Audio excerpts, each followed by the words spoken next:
Fala pessoal, beleza? Você tá no canal oficial de cortes do Isto Não É Podcast.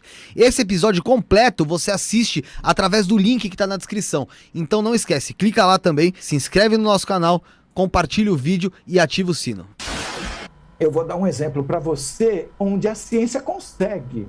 Tem um caso, por exemplo, de uma pessoa que foi operada, esse caso é famoso, não é no Brasil, isso é descrito em livros.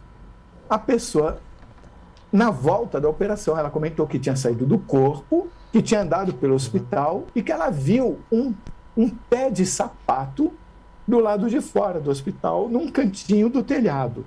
Sim. E ninguém sabia disso. Todo mundo ficou tão surpreso porque ela descreveu em detalhes como é que tinha sido a operação. Resolveram buscar, ver se tinha o pé e não dava para ver pela janela. Acharam como chegar pelo telhado e o pé de sapato estava lá, exatamente como ela falou, e não havia como ela saber disso e ninguém sabia disso. Então, o que isso prova? Você pode pensar, alguma coisa dela chegou até lá. Sim. Se a consciência que aumentou e chegou lá, se a consciência que saiu e foi até lá, ou você ficou um pedaço e foi até lá, cada um pense o que quiser. Mas isso é uma prova matemática de que a consciência não está obrigatoriamente restrita ao corpo físico. Isto é uma frase inquestionável que eu acabei de fazer. Tá? E é matemática, sabe? Em cima de testemunhos. Então, você pode saber o seguinte, olha, ok, tudo pode ser ruim, de repente, quando eu morrer. Mas uma coisa você precisa saber. Numa condição que ela estava inconsciente, portanto, sem condições de ter uma percepção consciente de nada, e ela viu um sapato que estava escondido no telhado, então você tem daí a percepção de que a consciência não é produto do cérebro. Ela existe por si só. Ela não depende do cérebro para existir, porque o cérebro estava inerte, sem fazer nada. Estava inconsciente a pessoa. Sim.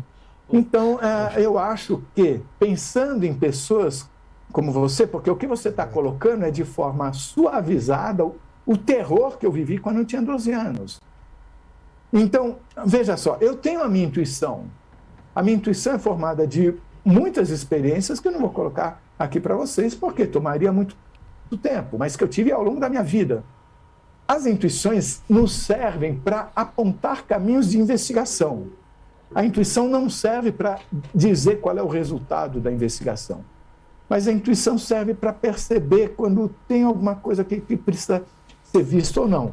E tudo indica para mim, sabe, que a quantidade de pessoas que trazem relatos sólidos é grande demais para a gente não concluir que existe alguma coisa além. Sabe, como você... eu não consigo... como é que é? Em meditação, coisas especiais. Tá? Mas isso não quer dizer que não existam coisas pessoais, porque eu não consigo. Eu sou levemente daltônico, por exemplo. Mas isso não quer dizer que, então, os outros que dizem essa cor é essa, que estejam mentindo se eu vejo diferente. Sim. A gente tem que ter essa flexibilidade para entender o que eu consigo saber e o que eu não consigo saber, porém, pelo testemunho de todas as pessoas, eu preciso dar uma atenção especial. E as entrevistas, elas têm esse poder de criar uma espécie de massa crítica. Tá? Quando você ouve uma pessoa falando isso, é uma coisa. Quando você ouve centenas, tem um peso muito maior, né? Fala, alguma coisa tem aí. Sim, devolvo para vocês. Outra coisa que é interessante sobre essa experiência, sobre o que aconteceu, a minha ex-sogra teve uma experiência de quase morte, hoje ela já é falecida, mas ela teve uma experiência de quase morte. Ela já teve uma experiência de morte agora. Mas ela tinha uma experiência de quase morte quando ela tinha 4 a 5 anos, 4 a 5 anos de idade. Ela sofreu um acidente de carro com o pai e com a mãe, acho que na estrada indo para Santos, algo do tipo.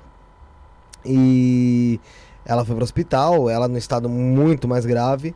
O pai tinha quebrado alguma coisa. E ela, né, depois contando, falava que via por cima do quarto, que ela tava tipo num quarto e o pai no outro. A mãe foi que ficou melhorzinha. E o pai no outro. E ela foi até o quarto do pai, no qual ela tinha muito apego.